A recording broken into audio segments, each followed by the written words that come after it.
கோலிவுட்டில் முன்னணி நடிகராக வலம் வருபவர் தனுஷ். இவர் கடந்த 2004ஆம் ஆண்டு நடிகர் ரஜினிகாந்தின் மூத்த மகள் ஐஸ்வர்யாவை திருமணம் செய்து கொண்டார். காதலித்து கரம் பிடித்த இந்த ஜோடிக்கு யாத்ரா, லிங்கா என 2 மகன்களும் உள்ளனர். தனுஷை திருமணம் செய்து கொண்ட பின்னர் அவரது அண்ணன் செல்வராகவனிடம் உதவி இயக்குநராக பணியாற்றிய ஐஸ்வர்யா கடந்த 2012ஆம் ஆண்டு ரிலீஸ் ஆன 3 படம் மூலம் இயக்குநராக அறிமுகமானார். அவர் இயக்கிய முதல் படமே உலக அளவில் ஃபேமஸ் ஆனது. அதற்கு காரணம் அப்படத்தில் இடம்பெற்ற ஒய் கொலவெறி பாடல்தான். பாடல்கள் ஹிட்டான அளவிற்கு படம் ஹிட் ஆகவில்லை. இதனால் ஐஸ்வர்யாவின் முதல் படமே தோல்வி படமாக அமைந்தது. இதையடுத்து கௌதம் கார்த்திக் நடித்த பைராஜாவை திரைப்படத்தை இயக்கினார் ஐஸ்வர்யா ரஜினிகாந்த். இப்படத்தில் தனுஷும் கோக்கி குமாராக கிளைமாக்ஸில் வந்து மாஸ் காட்டியிருந்தார். ஆனால் இப்படம் பெரிய அளவில் ஓடவில்லை.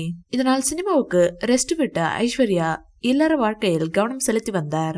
அது மட்டுமின்றி பிட்னஸிலும் ஆர்வம் காட்டி வந்த அவர் வெறித்தனமாக ஒர்க் அவுட் செய்யும் வீடியோக்களும் இன்ஸ்டாவில் அவ்வப்போது பதிவிட்டு வருகிறார். இப்படி ஸ்மூத்தாக சென்று கொண்டிருந்த தனுஷ் ஐஸ்வர்யாவின் இல்லற வாழ்க்கையில் திடீர் விரிசல் ஏற்பட்டதால் கடந்த 2022ஆம் ஆண்டு தாங்கள் இருவரும் விவாகரத்து செய்து பிரிய உள்ளதாக அறிவித்தனர். தனுஷ் ஐஸ்வர்யாவின் இந்த முடிவு ரஜினி உள்பட பலரையும் அதிர்ச்சியில் ஆழ்த்தியது. இதையடுத்து இருதரப்பு உறவினரும் அவர்களிடம் பேச்சுவார்த்தை நடத்தியதால் விவாகரத்து முடிவை தள்ளி போட்டு வந்த தனுஷ் ஐஸ்வர்யா ஜோடி 2 ஆண்டுகளுக்கு பின்னர் கோர்ட்டில் விவாகரத்து கோரி முறையீடு செய்துவிட்டனர். இதனால் இனி அவர்கள் இருவரும் இணைய வாய்ப்பே இல்லை என்பது உறுதியானது.